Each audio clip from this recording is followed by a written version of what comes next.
Hi friends, welcome to Jo's kitchen. நீங்கள் இன்னும் நம்ம ஜோஸ் கிச்சன் சேனலை சப்ஸ்கிரைப் பண்ணலையா? சட்டுன்னு சப்ஸ்கிரைப் பண்ணிவிட்டு லைக் பட்டனையும் ஹைப் பட்டனையும் தட்டி விட்டுட்டு வாங்க வீடியோக்குள்ளே போகலாம். நைட்டு ஆயிட்டுனாலே 1 மணி நேரத்துக்கு ஒரு முறை எழுந்து சிறுநீர் போகிறது ஒரு விஷயம். அதனால உங்களோட உடல் ரொம்ப டயர்டாயிரும். இன்னொரு விஷயம் என்னன்னு பார்த்தீங்கன்னா, எழுந்திரிச்சு நடந்து பாத்ரூமுக்கு போயிட்டு வர்றது ரொம்பவே கஷ்டமாக இருக்கும்.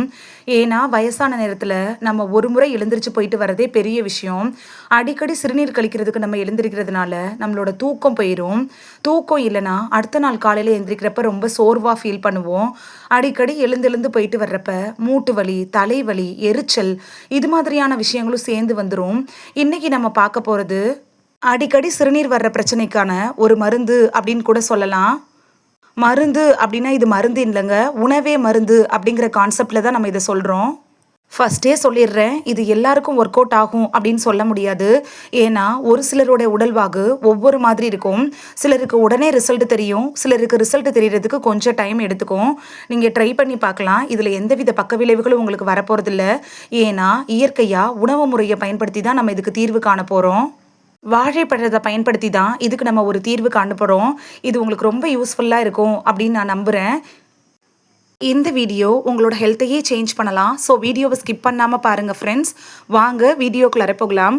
உங்களுக்கு அடிக்கடி யூரின் வரக்கூடிய பிரச்சனை இருக்குது அப்படின்னா எஸ்ன்னு கமெண்ட் பண்ணுங்கள்.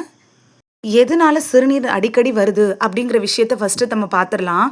வயசானவங்களுக்கு நைட் டைமில் அடிக்கடி சிறுநீர் வர்றதுக்கு காரணம் என்னன்னு பார்த்தீங்கன்னா, சிறுநீர் பை அப்படிங்கிறது பலவீனமாக இருக்கிறது. வயசாகிறப்ப பிளாடர் மசில்ஸ்லாம் ரொம்ப சோர்வாக இருக்கும். இதனால சிறுநீர் அவங்களுக்கு அடிக்கடி வரும். ப்ராஸ்டேட் என்லார்ஜ்மெண்ட் அப்படிங்கிற ஒரு பிரச்சனை ஆண்களுக்கு ஏற்படும்.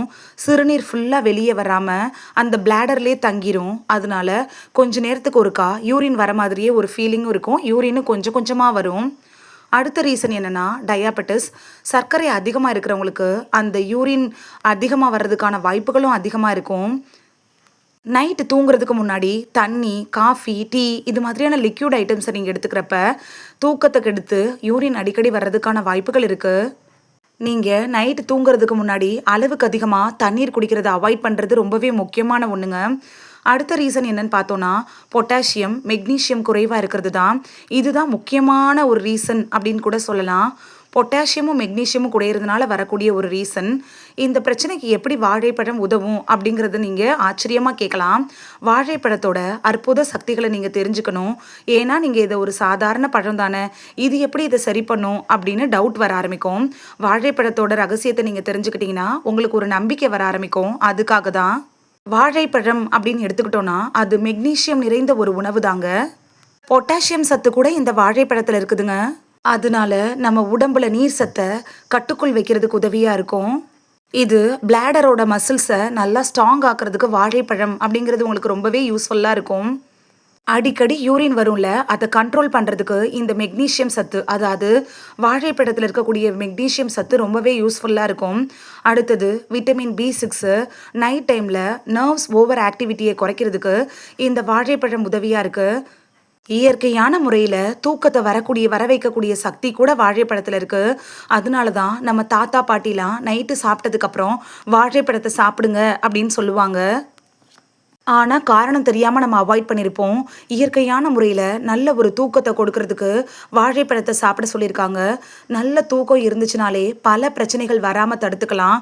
தூக்கம் கம்மியாகிறப்ப தான் நமக்கு நிறைய பிரச்சனைகள், சோர்வு, தலைவலி இது மாதிரியான ப்ராப்ளம்லாம் வர ஆரம்பிக்கும்.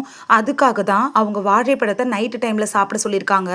அதோடையே நீங்கள் நல்லா தூங்கிட்டீங்கன்னா யூரின் அடிக்கடி வர்றதும் கட்டுப்படுத்தப்படும். எல்லா வாழைப்பழத்தையும் வச்சு இந்த ரெமிடி செய்ய முடியுமா அப்படின்னு கேட்டிங்கன்னா கட்டாயமாக கிடையாது. ஒரு சில வாழைப்பழத்தை பயன்படுத்துகிறப்ப தான் உங்களுக்கு பலன் அதிகமாக கிடைக்கும். அதிகமாக பழுத்த வாழைப்பழத்தை நீங்கள் தேர்ந்தெடுக்கக்கூடாது. அதாவது பழுத்ததாகவும் இருக்கணும், ரொம்ப மஞ்சள் நிறமாக இருக்கிறதும் கனிஞ்சு போனதும் நீங்கள் யூஸ் பண்ணக்கூடாது. லேசாக பச்சை கலரில் இருக்கும்ல, அதாவது இயற்கையான முறையில் பழுத்த வாழைப்பழத்தை தேர்ந்தெடுக்கணும். வாழைப்பழத்தை வாங்கி ஃப்ரிட்ஜிலலாம் வச்சு நீங்கள் பயன்படுத்தக்கூடாது. அப்பப்போ வாங்கி அப்பப்போ ஃப்ரெஷ்ஷாக யூஸ் பண்ணிடுங்க. நம்ம ஊரில் கிடைக்கக்கூடிய நாட்டு வாழைப்பழத்தை சாப்பிட்றது ரொம்பவே சிறந்தது. அதாவது என்ன வாழைப்பழத்தை தேர்ந்தெடுக்கணும் அப்படின்னு பார்த்தாச்சு. பூவன்பழம், நேந்திரம்பழம், நாட்டு வாழைப்பழம், இந்த 3 வாழைப்பழத்தில் உங்களுக்கு எது ஈஸியாக கிடைக்குமோ அதை வாங்கிக்கலாம். அது மட்டும் உங்களுக்கு நல்ல பலன் கிடைக்கும். நைட்டு டின்னரை முடிச்சுட்டு சாப்பாட்டுக்கு 1 மணி நேரத்துக்கு முன்னாடியே நீங்கள் அந்த வாழைப்பழத்தை சாப்பிட்றணும். இல்லைன்னா வாழைப்பழத்தை சாப்பிட்டதுக்கு 1 மணி நேரம் கழிச்சு தான் நீங்கள் ஃபுட்டு எடுத்துக்கணும். இந்த ரெமிடி செய்கிறதுக்கு அரை வாழைப்பழம் மட்டும் போதுமானதாக இருக்கும். அரை வாழைப்பழத்தையும் நீங்கள் எப்படி சாப்பிடணும்னா நல்லா மென்று தான் சாப்பிடணும். முழுங்கக்கூடாது. நல்லா மென்று டேஸ்ட் பண்ணி சாப்பிடணும். சாப்பிட்ட உடனே தண்ணி குடிக்கக்கூடாது. அரை மணி நேரம் கழிச்சு தான் தண்ணி குடிக்கணும். இந்த மாதிரி தொடர்ந்து 7 நாட்கள் நீங்கள் சாப்பிடுங்க. 3 நாள்லயே உங்களோட உடல்ல மாற்றங்கள் தெரிய ஆரம்பிக்கும். இன்னொரு மெத்தடும் இருக்கு. இந்த முறை என்னன்னு பார்த்துட்டு வந்துடலாமா? இது எங்க பாட்டி சொல்லி கொடுத்த வீட்டு வைத்தியம் தாங்க. அரை வாழைப்பழத்தை எடுத்துக்கிட்டு அதோடையே ஜீரக பொடியும் எடுத்துக்கோங்க. அது கூட ஒரு சிட்டிகை சுக்கு பொடியும் எடுத்துக்கோங்க. இது பிளாடரை நல்லா ஸ்ட்ரென்தன் பண்ணுறதுக்கு உதவும். அதாவது யூரின் பைய பலமாக்குறதுக்கு இந்த வாழைப்பழம், ஜீரக பொடி, சுக்கு பொடி அப்படிங்கிறது ரொம்பவே யூஸ்ஃபுல்லாக இருக்கும். 3வது மெத்தட் என்ன அப்படின்னு பார்த்தீங்கன்னா, சர்க்கரை வியாதி இருக்கக்கூடிய சீனியருக்கு ரொம்ப ரொம்ப சேஃபான ஒரு விஷயம்.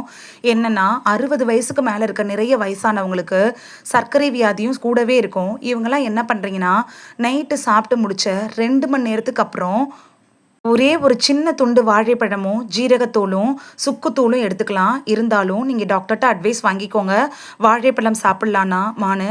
ஏன்னா உங்களுக்கு சுகர் லெவல் எவ்வளோ இருக்குது அப்படிங்கிறது நீங்கள் கன்சல்ட் பண்ணுற டாக்டருக்கு தான் தெரியும். உங்களுக்கு ஏற்கனவே சுகர் லெவல் ஹையாக இருந்து வாழைப்பழத்தை எடுத்திங்கன்னா இன்னும் உங்களோட நிலைமையை மோசமாக்கிடலாம். அதனால சுகர் பேஷண்ட் மட்டும் வாழைப்பழத்தை எடுத்துக்கிறதுக்கு முன்னாடி டாக்டரை கன்சல்ட் பண்ணிட்டு எடுத்துக்கோங்க. அப்படி இல்லைன்னா இந்த மெத்தடை நீங்கள் அவாய்ட் பண்ணிடுங்க. மற்றவங்களாம் எடுத்துக்கலாம். இது கூட சுகர் சேர்க்கறது இந்த மாதிரியான விஷயங்கள்லாம் செய்யக்கூடாது. வாழைப்பழம், சுக்கு, ஜீரகம் அது மட்டும் எடுத்துக்கணும். அப்படி இல்லையா வாழைப்பழத்தை மட்டும் நீங்கள் சாப்பிட்டாலே போதும். நைட்டு 8 மணிக்கெலாம் மோஸ்ட்லி நைட்டு சாப்பாடை முடிச்சிடுங்க. அப்போ தான் 9 மணிக்கு வாழைப்பழத்தை சாப்பிட்றப்ப உங்களுக்கு பலன் கிடைக்க ஆரம்பிக்கும். அதுக்கு மேலே சாப்பிட்றது உங்களுக்கு பலன் கிடைக்காம போகிறதுக்கான வாய்ப்புகளை உருவாக்கிரும். வாழைப்பழத்தை சாப்பிட்ட உடனே படுக்கக்கூடாது. இந்த மாதிரிலாம் நீங்கள் செய்கிறப்ப உங்களுக்கு முழு பலனும் கிடைக்காம போயிடும். ஏன்னா நீங்கள் சாயந்தரம் ஒரு 6 மணிக்கே வாழைப்பழத்தை சாப்பிட்றது ரொம்ப சிறந்தது தான். முதியவங்களாம் வயசான டைமில் உங்களுக்கு செரிமான பிரச்சனைகள் கூட வரலாம். நைட்டு சாப்பிட்ட சாப்பாடை நீங்கள் 7லேருந்து 8 மணிக்குள்ளார முடிச்சிருங்க. அப்போ தான் உங்கள் உடல் வேகமாக செரிமானம் செய்ய ஆரம்பிக்கும். மலச்சிக்கல் பிரச்சனையும் வராது. வாழைப்பழத்தையும் நீங்கள் சாப்பிட்றதுக்கு முன்னாடியே கூட எடுத்துக்கிறப்ப இன்னும் பலன் அதிகமாகவே கிடைக்கும். இந்த வாழைப்பழ ரெமிடியோடையே கூடவே இன்னும் 3 பழக்கங்களை சேர்த்து செய்கிறப்ப பலன் இன்னும் அதிகமாக கிடைக்கும். நைட்டு 7 மணிக்கு பின்னாடி தண்ணி குடிக்கிற அளவை கொஞ்சம் குறைச்சிக்க ஆரம்பிச்சிடுங்க. ஒரு நாளைக்கு 7லேருந்து 8 லிட்டர் தண்ணி குடிக்கணும்ல, அதை காலையிலேருந்து சாயந்தரம் 6 மணிக்குள்ளார ஒரு அளவுக்கு முடிச்சிடுங்க. 7 மணிக்கு அப்புறமா தண்ணீர் குடிக்கிறதோட அளவை நீங்கள் குறைச்சிக்கணும். தூங்குறதுக்கு முன்னாடி பாத்ரூம் போயிட்டு படுத்துருங்க. அப்போ உங்களுக்கு யூரின் வர்றதுக்கான வாய்ப்புகள் கம்மியாக இருக்கும். அதே மாதிரி காலையில் எழுந்திரிச்ச உடனே 5 நிமிஷம் நீங்கள் நடைப்பயிற்சி பண்ணுங்கள். முடிஞ்சால் 10லேருந்து 10 நிமிஷம் 15 நிமிஷம் கூட நீங்கள் நடைப்பயிற்சி செய்யலாம். இல்லை உங்களுக்கு சின்ன சின்ன எக்ஸசைஸ் செய்ய முடியும் அப்படின்னா ஜிம்முக்கெல்லாம் போகணும்னு அவசியம் இல்லை. வீட்டில் இருக்கக்கூடிய இதை வச்சே சேர் எக்ஸசைஸு இது மாதிரியான சின்ன சின்ன எக்ஸசைஸை செய்யலாம். இந்த ரெமிடி யாருக்கெல்லாம் செட் ஆகாது, இல்லை யாரெல்லாம் அவாய்ட் பண்ணணும் அப்படின்னு பார்த்துடலாமா? கிட்னி ப்ராப்ளம் இருக்கிறவங்க, ப்ராஸ்டேட் என்லார்ஜ்மெண்ட்டு அதிகமாக இருக்கிறவங்க, அப்படிப்பட்டவங்கலாம் டாக்டர்கிட்ட அட்வைஸ் வாங்கிட்டு அதுக்கப்புறமா இந்த ரெமிடியை எடுத்துக்கலாம். இந்த வீடியோவில் வாழைப்பழத்தை பயன்படுத்தி எப்படி அடிக்கடி சிறுநீர் வரக்கூடிய பிரச்சனையை கட்டுப்படுத்துறது அப்படிங்கிறது தான் பார்த்தோம். இந்த முறையில் சிறுநீரை நீங்கள் கண்ட்ரோல் பண்ணிட்டீங்கன்னா நல்ல தூக்கம் அப்படிங்கிறது கிடைக்கும். ஒரு மனுஷனுக்கு தூக்கங்கிறது ரொம்பவே முக்கியங்க.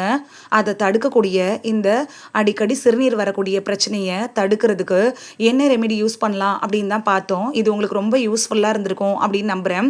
இதை யூஸ் பண்ணி பாருங்கள், உங்களுக்கு பலன் கிடைக்கும். இயற்கையான முறையை நம்ம பயன்படுத்தி இருக்கிறதுனால பக்க விளைவுகள் ஏற்படுறதுக்கான வாய்ப்புகள் கம்மி தான். ஆனால் யாரெல்லாம் அவாய்ட் பண்ணிடணும் அப்படின்னு சொல்லியிருக்கோமோ அவங்கெல்லாம் கட்டாயமாக அவாய்ட் பண்ணணும். இது உங்களுக்கு ரொம்ப யூஸ்ஃபுல்லாக இருந்திருக்கும் அப்படின்னு நம்புகிறேன். இந்த வீடியோ உங்களுக்கு பிடிச்சிருந்துச்சுன்னா லைக் பட்டனையும் ஹை பட்டனையும் தட்டி விடுங்க. இது உங்கள் ஃப்ரெண்ட்ஸுக்கு பயன்படணும் அப்படின்னு நினச்சிங்கன்னா ஷேர் பண்ணி விடுங்க. நிறைய பேர் சப்ஸ்கிரைப் பண்ணாமல் பார்க்குறீங்க ஃப்ரெண்ட்ஸ். நீங்களும் சப்ஸ்கிரைப் பண்ணிவிட்டு பார்த்தா நமக்கு பவர் கிடைக்கும். நீங்கள் சப்ஸ்கிரைப் பண்ணிவிட்டு பார்க்குறது இது மாதிரியான வீடியோக்கள் தொடர்ந்து போடுறதுக்கு எங்களை மோட்டிவேட் செய்கிற விதமாக அமையும் ஃப்ரெண்ட்ஸ். சப்ஸ்கிரைப் பண்ணுறதோடு மட்டும் இல்லாமல் பக்கத்தில் இருக்க பெல் ஐக்கானை கிளிக் பண்ணி ஆளுங்கிற ஆப்ஷனை கிளிக் பண்ணி வச்சிட்டிங்கன்னா நாங்கள் வீடியோ போட்ட உடனே நோட்டிஃபிகேஷன் உங்கள் செல்ஃபோனை வந்தடையும். நாளைக்கு வேறொரு ஆரோக்கியமான பதிவில் சந்திக்கலாம். தேங்க்யூ, பாய்.